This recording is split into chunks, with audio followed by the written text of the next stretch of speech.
You're listening to the Realignment Special as part of the High School Fan Zone on 100.7 The Score.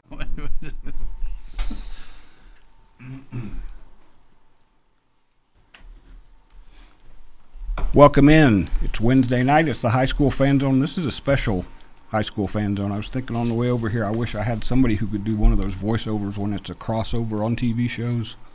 Because we've got the ultimate crossover here with high school sports tonight. Usually we talk to 4 different schools each night.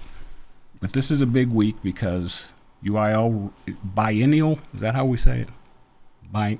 That's a word I don't use very often. Realignment hit this week, which for folks who aren't that familiar, realignment every 2 years in the state of Texas, they decide who's going to be in what district, who's going to be in what classification, and it changes things sometimes just a little bit, but this year it changed it quite a bit out here in Lubbock. So we're going to talk to the 3 athletic directors for the public school districts here. If you're watching on TV, to my left is Mike Meeks, Lubbock ISD. I always ask you guys, should I call you executive athletic directors? Does that get you, maybe they pay you a little bit more if I say that? That sounds pretty special. You can call it AD's as good as me.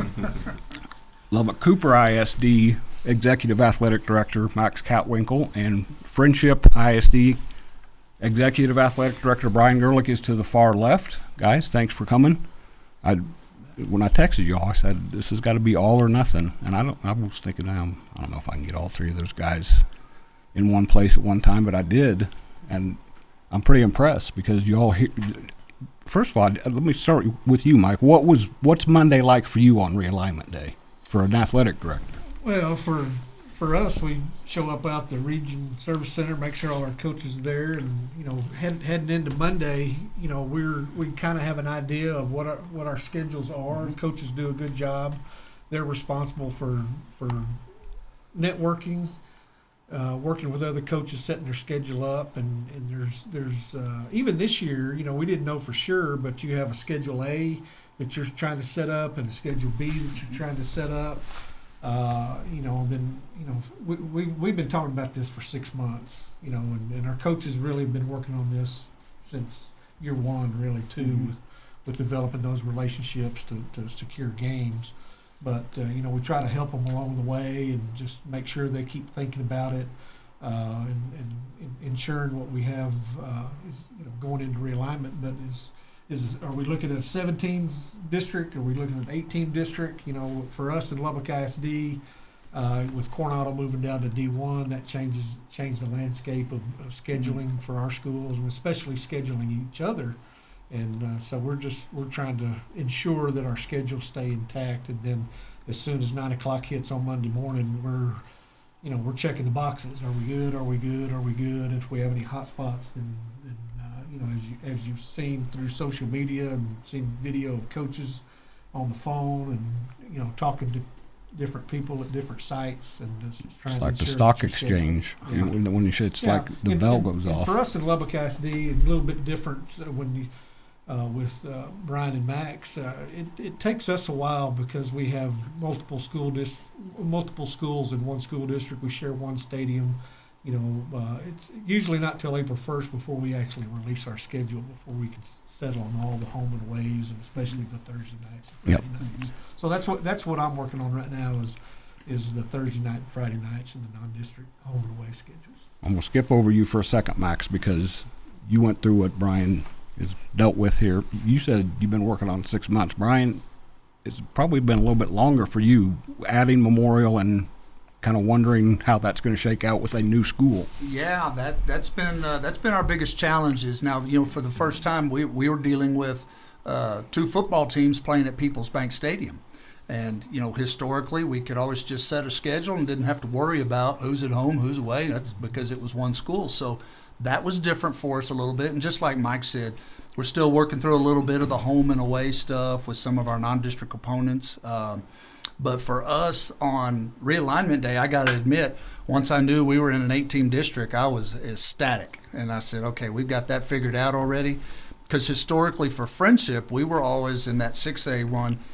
And we were always having to find non-district games. Right. These guys all had games lined up because they were in bigger districts, and that week 4 and 5 in there was always really hard for us. So we've traveled to New Mexico to play games, and we've played Midland Christian a few times along the way. And so this was I don't want to say it was an easy year for scheduling, but it was a lot less stressful. That's a good segue, because now we can get Max to talk, because you had 2 schools, and Liberty wound up the opposite in the 4-team district, or 4 or 5.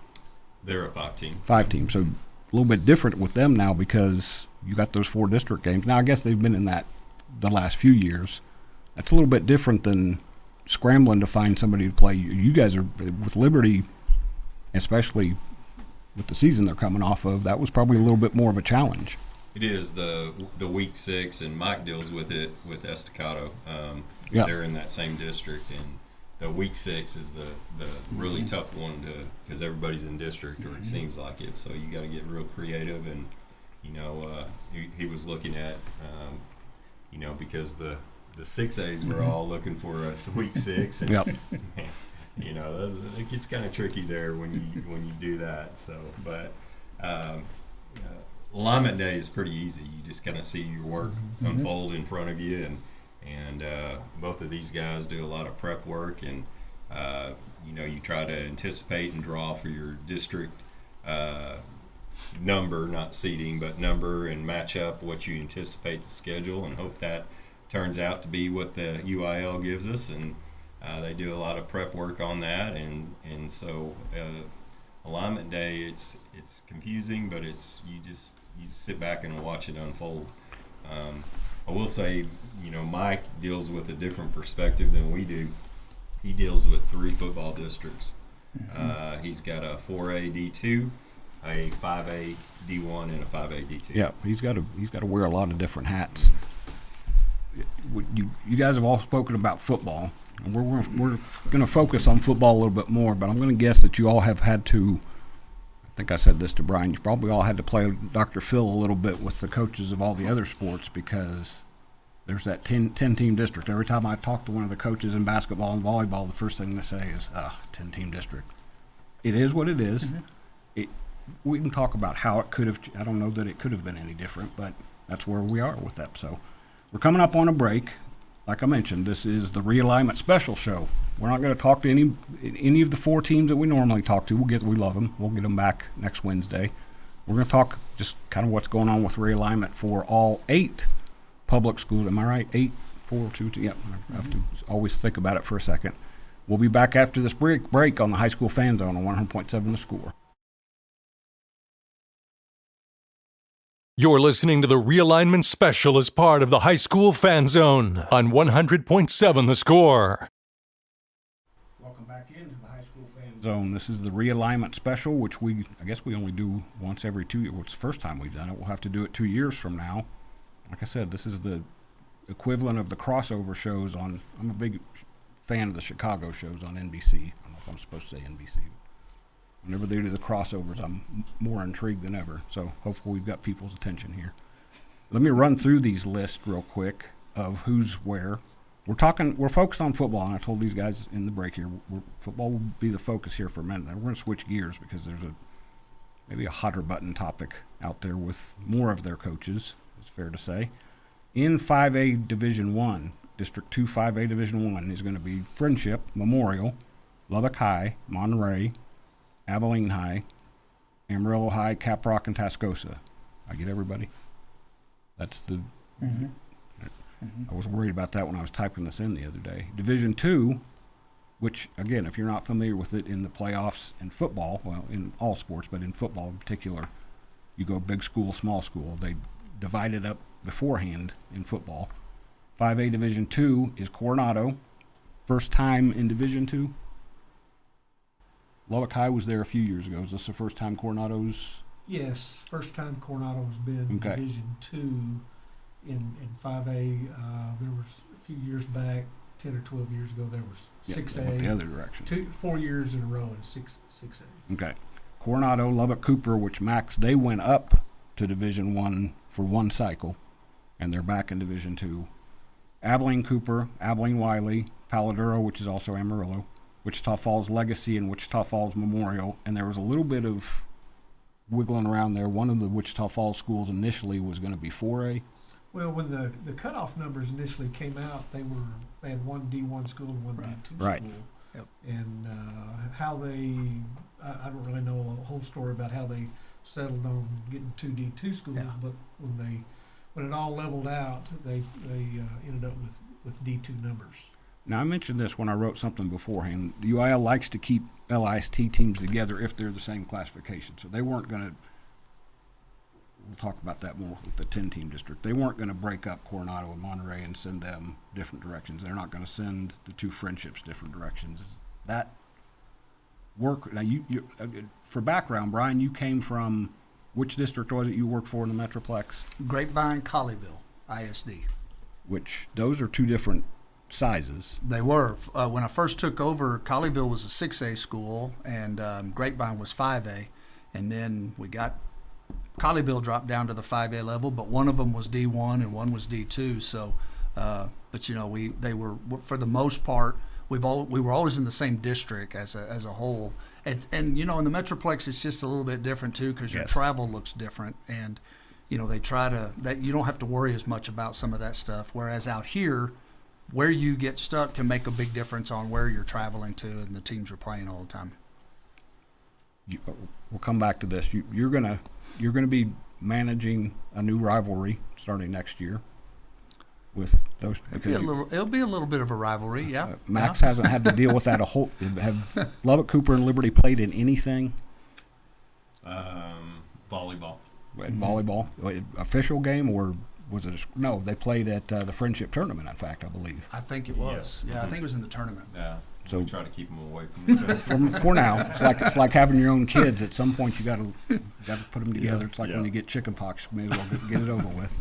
You deal with that a lot. Your teams are playing each other, and 90% of the time they get along pretty well. Yeah, they do a good job. We have our intercity games that are rivalries, and we're attempting to try to, even though we're in different districts with our 3 5A schools, we're still going to try to play each other when we can. But we'll see. We'll see. I know somebody said that actually Monterey and Coronado start the season against each other, which is kind Right, of and cool. we're going to do something different this year, something than we've ever done. Monterey and Coronado will open the season against each other, and right now we have scheduled Lubbock and Estacado to play each other. Week Good. one. So I it'll be like all that. Lubbock ISD schools week one in Lubbock. I'm trying to remember one of Joe Cluley's years, Coronado and Estacado played each other. Yeah, they did. It was a great ball game. It was a good 2-year stint with those teams playing. So One of the coaches really enjoyed it, and one of them didn't enjoy it well, afterwards. when you get into the battle, is it is it a win-win, or is it if you win, are you supposed to win, or if you don't, it depends on your outlook. in the You're gonna ball. be giving Bryan some advice on that, and Max is just gonna kick his heels up and smile and wait for Liberty to get bigger. Coming up on the This is the High School Fan Zone on 100.7 The Score. back in. This is the High School Fan Zone on 100.7 The Score. I'm Randy Rosetta. We do the High School Fan Zone twice a week after Thanksgiving normally. We talked to 4 high schools, which we'll get back to next week. We did Monday. We spoke to 4 coaches. We missed last week because of the weather that I'm very happy is gone, and I hope I'm a Midwestern guy. I don't mind a little cold weather and cold snow, but also get into a routine. You guys aren't your former coaches, so talking to the coaches right now at this time of year, boy, they hate getting out of routine. Basketball coaches they want this, and that messed them up, and I totally understand because I didn't know what day it was when it finally warmed up. Speaking of basketball coaches, let's go ahead and tear this bandage off because that's one of the groups. I mentioned the football districts. Now that changes in every other sport, or is that still kind of being hashed out right now? Yeah, we're working through that too Okay. right now. You asked earlier about what it's like on realignment day, and you have your football mindset, then you have your all sports Right. mindset, and I think every realignment I've ever been through, has it been exactly like you thought? Not always. There's surprises. I remember talking to you a few years ago, and I'm going to bring that up. 'Cause Yeah. Yeah. Which you told me a few years ago. But, for our all sports district in 5A, we got put into a 10-team district. Yep. Didn't know for sure that that's what it would be. We were kind of hoping that we would be paired laterally with Amarillo and Wichita Falls and Lubbock and Amarillo. That was my hope. I don't know what y'all were thinking for sure, but that would create a little bit more balance in the schedule. And and now that we're north-south with Amarillo, Lubbock schools, in a 10-team district, that's it's quite a challenge. And then the other 5A district has 5 teams. Yep. And so that's a big difference when you're looking to get in the playoffs. You win 4 games, you got a chance to get in the playoffs. In our district, you've got to win to ensure you're in the playoffs. You got to win at least 12. Can you get in with less? I think you can, but with some ties built in there. But the 10 team is tough, and really we're doing that right now because we're 9 teams. Yes, the 5A we're 9 district teams right with now an is no open joke. date, so we have the schedule built for that. So before I don't want to I feel bad because Liberty and Estacado here feel like I slammed. They probably feel like the 2 6A teams do with Friendship right now that I've slammed the door on them. 4A, let me go back. 4A Division I football. Actually, that's not those two, but that is we were talking about that. 4A Division I. Plainview actually dropped down from 5A. They are in a 4-team district. Plainview, Andrews, Greenwood, and San Angelo Lakeview. So there you go. You start the season knowing you're in the playoffs, which it's odd. I'd like to know how those coaches keep guys motivated, but that's for a different night.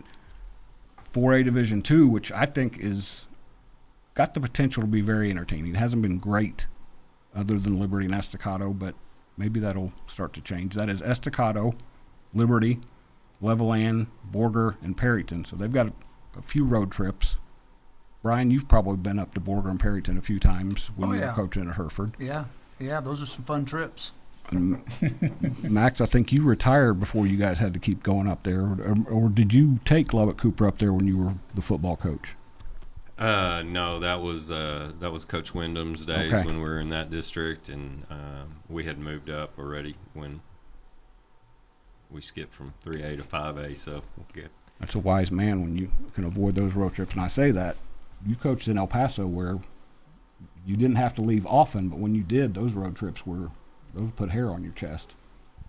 Well, for sure. And when we were leaving El Paso, we were coming to Lubbock one time and probably to Midland, Odessa for the other trip.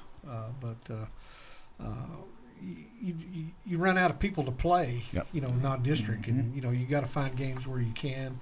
And it's been common over the years to play somebody that you might meet up with in district. That's kind of the idea to do that.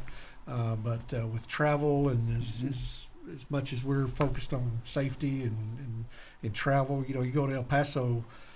Depending if you're given the hour or taking the hour away, for us, we're getting to El Paso early, but then we're getting home at 5:30 in the morning to do that. So we try to avoid those trips right now. I told Chip Darden a few years ago I will never complain again about playoff games in Fort Stockton after having to drive to El Paso by myself a few times, because that's not for the mild. We're coming up on a break, but we're going to come back because that 10-team district in 5A, it's a lot of the same teams we just talked about. Friendship, Memorial, Coronado, Lubbock Cooper, Lubbock High, Monterey, Amarillo High, Caprock, Paladero, Tascosa. It's basically the Amarillo ISD schools, the 3 Lubbock ISD schools that are 5A, Lubbock Cooper, and then 2 Friendships. It's more compact, but it's also huge. So there's maybe less travel, but it's going to be a challenge. We'll talk more about that. We're coming up on a break. We'll come back on the realignment special on the High School Fan Zone on 100.7. This is the High School Fan Zone on 100.7 The Score. Welcome back in. This is the High School Fan Zone on Wednesday night. I'm Randy Rosetta. Reintroduce these guys real quick. Mike Meeks to my left is the athletic director from Lubbock ISD. Four and a half schools since Talkington's in that mix now. We have 5. 5. There we go. 5 schools. Talkington, we'll touch on that. Talkington didn't move districts. They're in District 2 3A, which there've been some growing pains. You got to have pains to grow, though. Absolutely. Max Katttwinkel, athletic director for Lubbock Cooper ISD, and Bryan Gerlich, athletic director for Friendship ISD. Don't have us up on the screen. I think I've got that right. You guys are to my left, right? I didn't mark my shoes today, so I want to make sure. So we're talking realignment. We're going to jump into a little bit more about the 10-team district. Real quick, in the 4A district, that doesn't change a whole lot in the other sports. That's going to be Estacado, Liberty, Plainview actually, it does change a little bit. Plainview comes down and will be in that district. Big Spring, Snyder, and San Angelo, Lakeview. Who did you guys lose? Memorial. Okay, there we go. Memorial bumps up. Because I know my late father-in-law, Tom Hall, the radio guy from Plainview, I used to tease him all the time about the trips from Plainview to San Angelo. Because that's not a quick or easy trip to get to. I know some coaches were hoping that they'd slide Lakeview maybe somewhere else, but it didn't happen. But that other than that, that's a very competitive, good district. Liberty and Estacado are kind of dominating that thing in boys basketball, and then girls basketball right now it's Liberty and Memorial, but that will change. 10-team district. So for volleyball, we'll focus more on volleyball, basketball, baseball, softball. Max, with volleyball, what does that mean? How quickly will they have to jump into district? We looked at that schedule the other day, and I think it's almost like I want to say August 18th is the I think first. that's the date I saw. Mhm. Yeah. Yeah, they've got 2.5 or 2 Similar weeks. to what it is now. Yeah. It's basketball that it changes a little bit because as I told you guys, I've had a lot of we're in basketball season, so I've talked to a lot of basketball coaches. You may be talking about district games pre-November or pre-Thanksgiving. Mm-hmm. Yeah, Correct. I think the schedule Possibly. we looked at has girls starting before Thanksgiving, and that's still a work in progress and everything. But you got to allow them to have some weekends for tournaments. And Right. Same thing with volleyball. So you gonna have to start it early. I'm so used to just watching games and seeing it play. In those sports, they're allowed 2 tournaments, or You can have 3 tournaments, and it Okay. affects the amount of your overall games. You go 3 tournaments, it's 18, I believe. Or soccer's different. They're all Yeah, different. they're all but different. Yeah. A bit different. Yeah. But you're allowed 13 or 3 Mm-hmm. tournaments, and then it affects your total amount of games. 21 games. Yeah. and I'm going to put in a plug for the tournaments that get put on in Lubbock, Texas, stack up with anybody anywhere. The friendship tournament, the 2 basketball tournaments that does the LISD still do the tournaments, or are you able to? You've got the baseball tournament and the softball tournament. We're still doing the softball and baseball tournament. That's coming up very, very quick. We have Softball's not. next week. Yeah, it's softball's next week, as a matter of fact. And what we have not been able to do is host soccer because Yes. the soccer is limited on games. We only get 15 games, and they're trying to go to 3 tournaments, so that impeded our opportunity to fill a district schedule in because our weekend was we're playing district ball games. And I know, talking to Laura Denning, that I think she's one of the coaches excited about this change because their soccer team, I think your boys and girls soccer team, sat for 10 days. Yeah, we've struggled to find games. Yeah. This 9-team district, they're all playing already, and we just haven't been able to find games very good. And for Coach Denny, and really both of our programs are pretty good. There's some people don't want to play them sometimes for whatever reason, and sometimes travel comes into play, and it's just like it doesn't make sense to drive that far for a game. So they just made a decision that we'll kind of just practice and play our next game when it pops up. Well, this whole 10-team district, it's been a little bit of a hot spot because it does, first of all, that district's going to be really good. It's already really good, and particularly right now in girls basketball and volleyball and baseball, it's just a bear. Now, it's gotten really good in boys basketball. Talking to Josh Davis today, they go from playing Tascosa, which I think is in the TABC rankings, to Amarillo High, which probably should be. Then now they've got to go play a Lubbock Cooper team that just, with Will Flemings, just gets better and better as the year goes on. So there's no real let up in any of those districts. But I would also think that from a positive viewpoint that a lot of your schedule is filled up for you. Now, maybe you want to find more non-district games, but you don't have to worry about it. You know that your guys are going to be ready to grind. This reminds, so I covered college football for a long time, and it reminds me of when you're going into the off season, those kids should be motivated. Volleyball kids should be motivated in their off season, knowing I'm going to have to jump in right away. Third or fourth match, I'm playing Amarillo High, or I'm playing Tascosa, or I'm playing anybody that this isn't. We're not wading into the shallow end. I would think that the coaches can kind of use that. Is that fair enough to give you some ammo there? It's going to be very competitive. There's no question. And is there another 10-team district in the state? No, as far as for what I saw, there's no 10-team district. This is it. It's going to be very competitive, and with the allotment of games, as we mentioned with the tournaments, that's 10-team district. That's 18 district games. You only have 3 non-district games available on the schedule. Beyond that you can just play home and away on. So very, very competitive. There's not going to be a week off, and you can see it right now in our 9-team district. There's still a lot of basketball to play, and still a lot of playoff spots still to be had. Well, I can remember sitting here with Brent Palmer and a couple of his girls, maybe a little bit later in February. They went into the last week with the chance to make the playoffs, lost by 1 point. They finished 5th in their district and may have been as good as a bunch of teams in a lot of other districts, and that's going to happen. Now, you two guys, with that Liberty and Friendship in particular, Memorial still kind of getting used to it, but I know the coaches there, because they're in a smaller district, sometimes they've scuffled a little bit to find people to play to keep them sharp until they get into their district. So I would think, I'm trying to help you guys out here, so when those coaches come and complain to you, you say, well, Randy, he's not very smart, but he said this. So there's no wiggle room. You guys have 5A schools that they better be ready to play right when that season begins. Well, and I look at it as, if we're in a 10-team district, we all start district at the same time, so nobody's going to have an advantage, but it's going to be an extremely competitive in all sports. It's good for guys like me. I love watching competitive games, so that's gonna.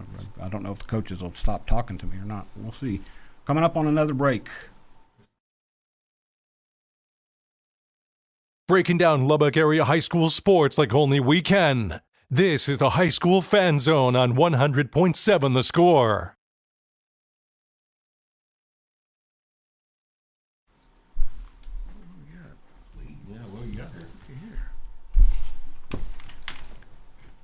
Welcome back in. This is the High School Fan Zone on a Wednesday night.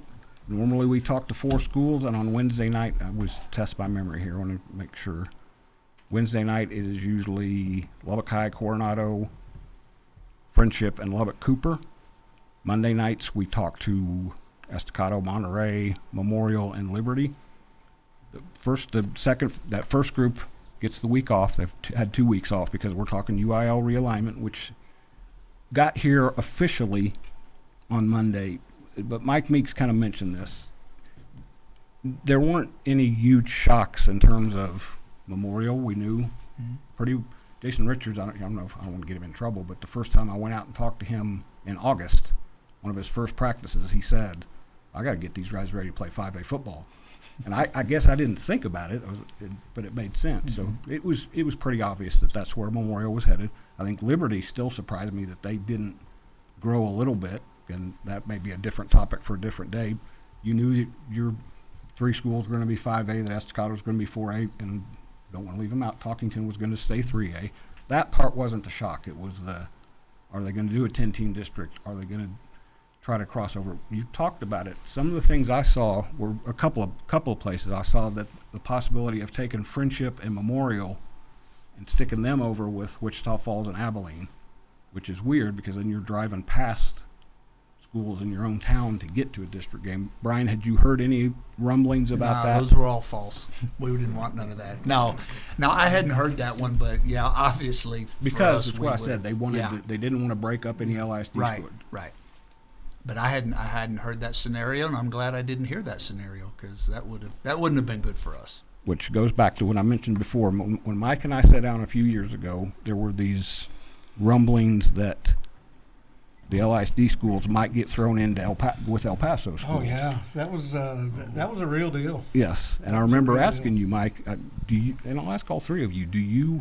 And I'll mention again, these guys all come. They have different perspectives on things. Bryan's. What do we decide? Mike's the senior AD here. By a few years. He still looks good and I'm young. glad to be a part of it. Brian, you've been in a big Metroplex district, came here. Max, you're a first-time AD after being a very dang good head football coach. Brian, I'm sorry, I don't want to. And Mike, you've probably been in one district the longest. Well, yeah, we're back 19 years in Lubbock ISD. You grew up here. Yeah. I left for 23 years, but I know that this is feeling. home for sure, and our districts have changed over the years. And I remember when I was in high school, it was 81, 82, and we were in the same district with Amarillo, and when we split and had the district up north and district up here. Yep. So that was my first, really recollection of a change to realignment. I think that was the first year that we went 4A to 5A. During that time. That's to point out that they've got different perspectives, because I want to throw this out. Do they ask you for any input? Does anybody from UIL call and say, hey, we're thinking of this, what do you think? Nobody called me this year, but they have in the past. When the El Paso thing was a real deal, I had a lot of conversations with the UIL about that. Yeah. So we expressed our opinion. That was stressful. I guarantee you.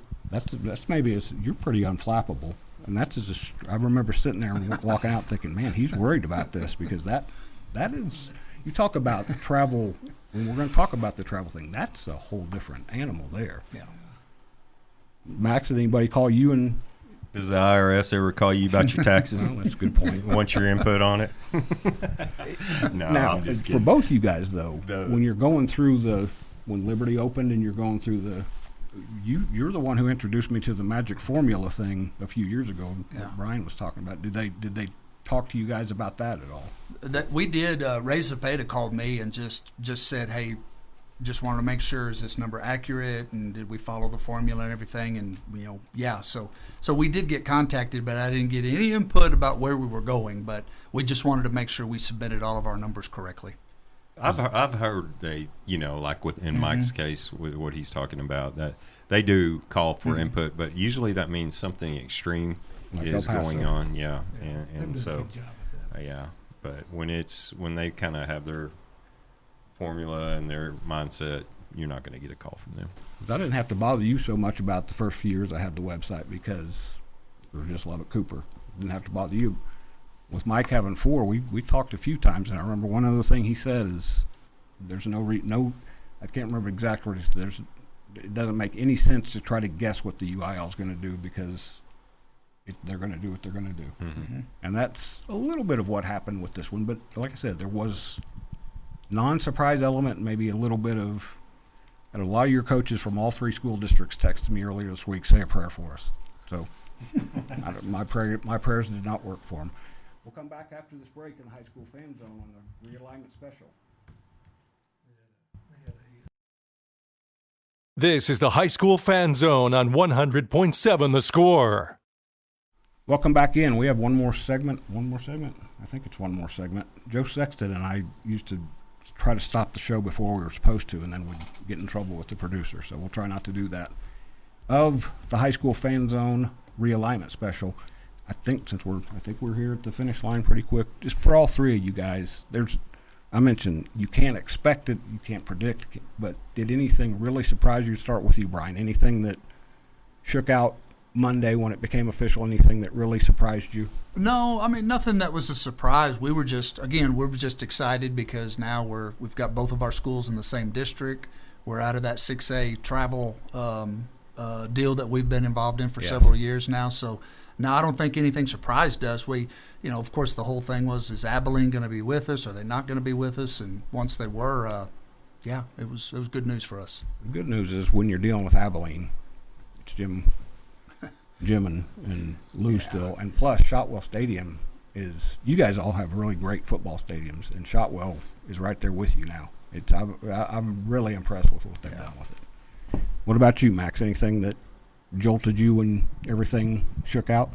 No, I think everything. I mean, we were thankful, quite honestly. We our all sports district in 5A pretty much stayed the same, and we were able to get friendship in with us. Local is good. Local is real good, and just being able to work with guys that you respect and get along with, that makes everything a lot easier. So I was just thankful, and really no surprises. Now, either in 2 years or 4 years, you're probably going to be dealing with Liberty probably starting to creep up there, I would assume. Yes. The senior class, the senior class this year was it was real small. I mean, I think it had 130 maybe, just because they were given the option to stay or anyway. So their growth is going to be kind of like Memorial's here in the next few years. Well, I mentioned the Dr. Phil element. I know both of you guys have had to deal with it, but things are going to even out. I think Jay Northcutt, I'll use the football coach as an example. Jay Northcutt and Chip Darden, both of them said something similar about you coach the kids that you coach. They're going to show up. You're going to coach them the same. There may not be as many, but you just coach them. Juan Rodriguez is another great example in Lubbock ISD. That's why coaches coach. One of you guys was, I can't remember who it was, somebody said, why do you coach? You coach because you want to make an impact on young people, and you coach who you get. So what about you? Anything that? Oh, in the 5As, it was just what was really going to happen with the all sports district. With that in 4A football, we'd like to have seen another get to a 16 district. Well, I mentioned that in the story, right? Who could it have been? That's the hard part, because the way it's set up, if you pull somebody in, then somebody's going to be shorted and be in another 14 district. So that district remains the same. And then the all sports and 4A, losing having Memorial in the district's really been good and created a good competition for our 4A district. Knowing that they were going to bounce up, are we going to, what were they going to do with Plainview? Didn't really know for sure. Pleasant surprise to have Plainview in our district. I think and I think that's going to be good in the 4A all sports district. And then then for Talkington we play volleyball, basketball, swim and dive, and track and field for Talkington. That's going to change a little bit. Talkington's volleyball district lost a team. We lost Tuya to the North District, and then in the basketball district we lost Dimmitt. So. It's been a tough girls district for Talkington, especially in basketball, because it was 9 teams, and so losing a team, I think that's okay. I don't know if it's a surprise, but that's a change anyway. I want to say this about Talkington too. This has been tough this year. There's been some shock value for that, but the coaches you have there, they're going to get better. They're going to get better and better. Yeah.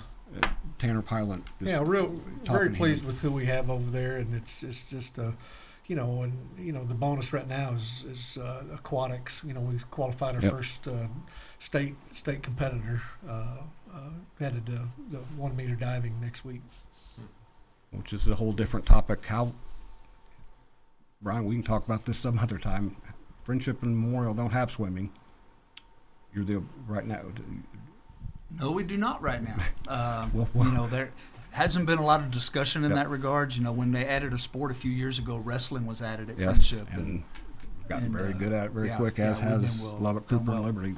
Right, we're running out of time, but Lubbock wrestling is, I think Richard Leal has a lot to do with that. Lubbock wrestling is pretty dang good. We got the regional tournament coming here this weekend at right across the street here, actually. That's going to wrap us up. No, wait a minute. We do have one more segment. I tried to Joe Saxon this there. Joe, if you're listening, it's not just me and you. We'll come back and talk some more after this break. You're listening to the Realignment Special as part of the High School Fan Zone on 100.7 The Score.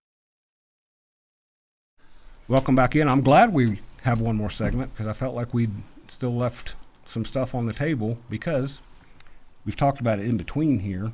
One thing about this, now football Fridays are unique and special. Thursdays, when you mix those in, you're going to a game, you're there for 3 hours, you come back. A little bit different travel for most other sports. For example, Bryan, your boys and girls last night had to drive to Odessa on a Tuesday night, play 2 sub-varsity games, 2 varsity games, got back at what time, would you guess? Oh, it's after midnight usually. By the time, I mean, it kind of depends on how long the games go, and getting them something to eat on the way home. But it's not uncommon for it to be midnight, sometimes 1 o'clock maybe. But Which is nothing. Your teams go to Amarillo. Your Liberty and Estacado go to. Did one of them go to Lakeview last night? Lakeview. So, what's going to change with this now, and these guys have all heard it. Every coach I've ever talked to, from my HubCityPreps.com viewpoint, my selfish goal is that 4 years from now that we have just a Lubbock district with 8 schools in it. Because I don't like to travel any more than your folks do.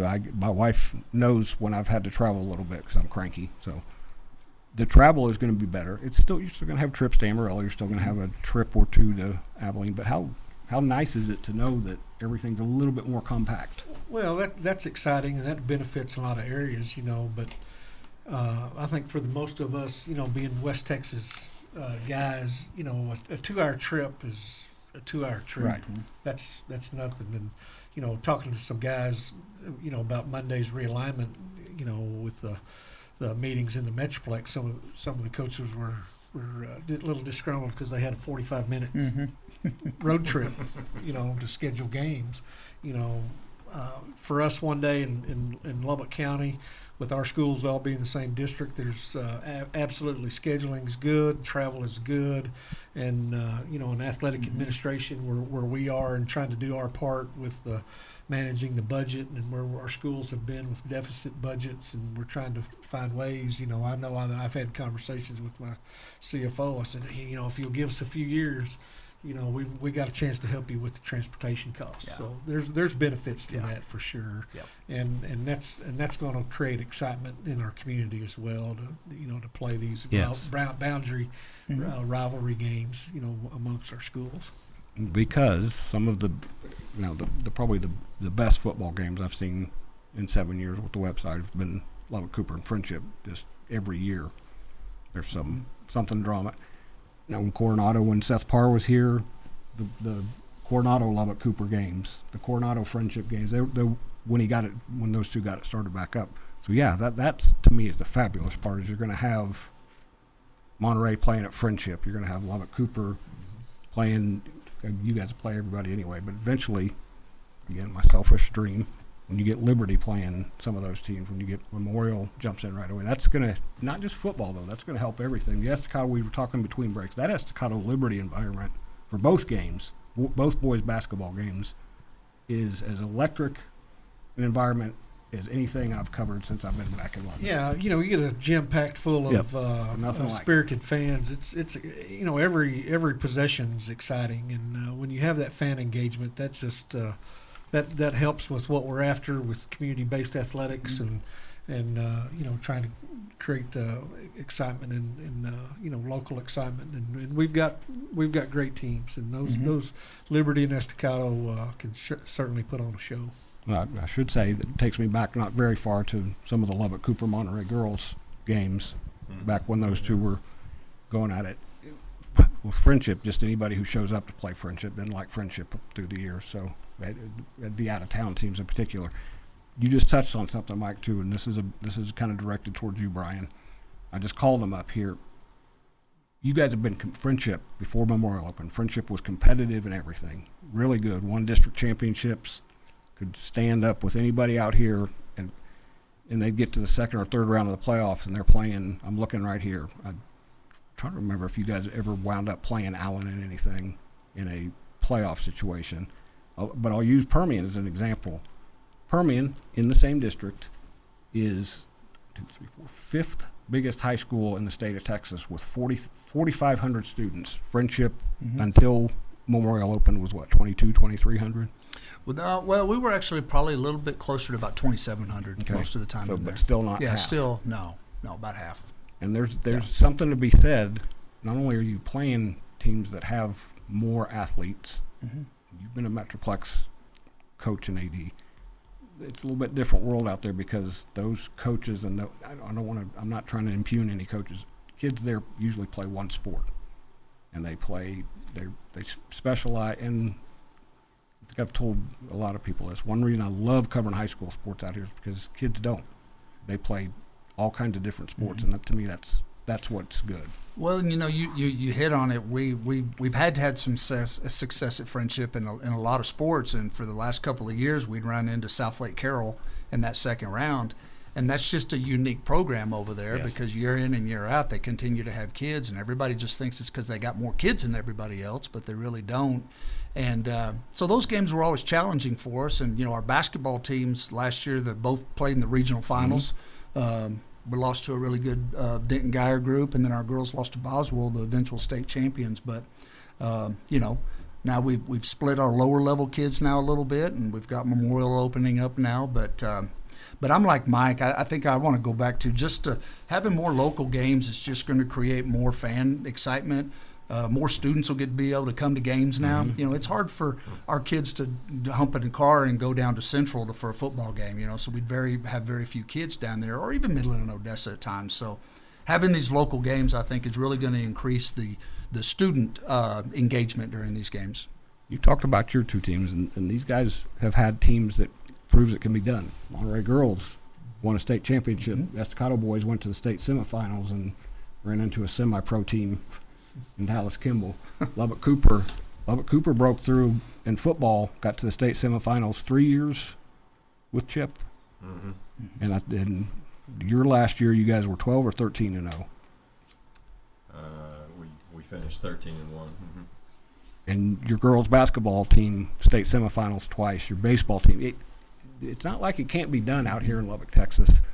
And I'm not trying to say that getting away from those bigger schools is going to make the path easier, but it's going to make it maybe a little bit less daunting is maybe the best way to say it. So I don't think, we do have one more segment. My God, we're going to keep talking until he tells me we have to stop. We're going to come back after this break and I think it's one more segment after that on the High School Fan Zone. I'm Randy Rosetta. This is the Realignment Special. This is the High School Fan Zone on 100.7 The Score. All right, Jimmy's got me straight here. We've got one segment here and one more segment. We're going to keep talking.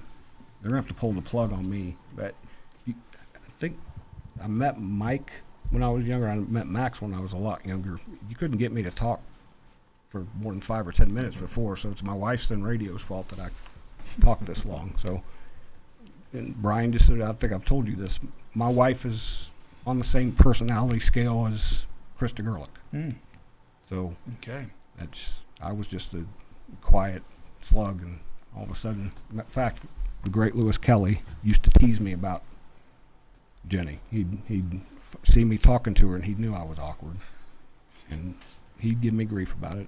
That's we've lost some good dudes here the last few years. Bobby Davis, Lewis Kelly. I always check with you guys when I hear about that because I don't want to be wrong with that.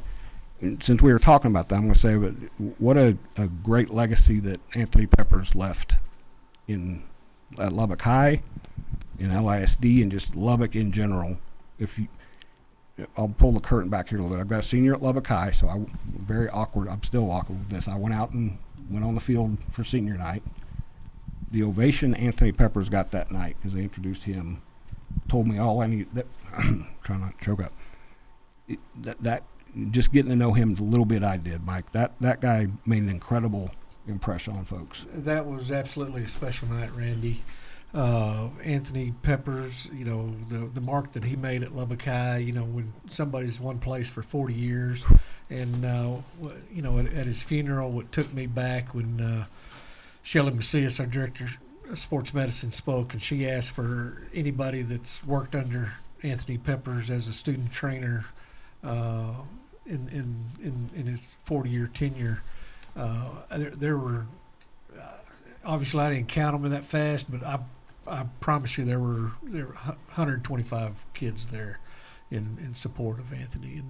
But that night was special, and even that day at that media luncheon, I had the honor of telling him that he was going to be inducted That's into cool. the Lubbock ISD Athletics Hall of Honor in July. So he was aware of that, and his passing was almost simultaneously to our Hall of Honor announcement luncheon, and I just don't know that he had an opportunity to see all the love that was given to him. I think that- he that knew day. that night. Yeah. Yeah. I don't think they were, and plus the coaches that have been around him, I would imagine he's had an impact on trainers and coaches that are involved in y'all's districts as well. Yeah. So, all right, let's talk about something much happier. Otherwise, I'll start talking about Bobby Davis and what a great service that was when those guys got up and spoke. Realignment is here, so we know now for the next 2 years how things are going to kind of shake out. Mike, Lubbock ISD is a. You guys have been affected by the new schools opening. As you watch these next 2 years, what do you want to see your 4 programs do to kind of maintain their competitive level? And like I said, we were just talking, won a state championship, Monterey girls. You guys are competitive. What do you want to do for what do they need to do to stay there? Well, number one, we have to be competitive within the district, and you know whatever that looks like in each program. You've got to know what you're up against, and you've got to be aware of who you're playing, and you know get to that point where you're competitive in the district. Because if you're not, it's going to be a tough road, you know. But with where we are, you know, I've always said it. You know, we've got great coaches, and we've got great coaches in Lubbock County with all these schools, and everybody's after the same thing. Everybody wants to win, and that we're going to continue that mindset. Well, and to follow up on that, you guys have all talked about having in-town games is great. There's something different about when those kids that have played each other all those years get on the court or get on the field. And a couple of your coaches have talked about Memorial and Liberty, how that's brought some spice. I think it was C.J. Villegas said that they were sitting down to scout a game against Liberty or Estacado, one of the two, and he said, I started talking about guys by numbers like coaches do. Watch what number 15 does, and one of his kids will say, oh, no, that's Shakur. Or they'll know him by name. That adds something to it as well. You've seen that a little bit for the last couple of years, Max. Your guys are getting used to that. How much does that bring to the table? Yeah, I'm going to stray the list a little bit, kind of follow up on what Mike said. You know, just with Lubbock Cooper High School and the transition it went through and what friendships going through. Success looks different every year. Yep. You know, and so, you know, Chip's Lubbock Cooper High School in football may not have had the same type of season as last year, but it was a successful year. Yep. And so it looks different, and I just wanted to add that to what Mike was basically saying, that same thing, and you can measure success a lot of different ways. We're sort of thinking on the same wavelength, which is scary for you probably more than me, because I was actually going to follow up on what Mike said. I just got distracted by the whole kids playing against each other. Okay. Think we really are coming up on the last segment here, but we're going to take one more break and come back in the realignment special on the high school fan.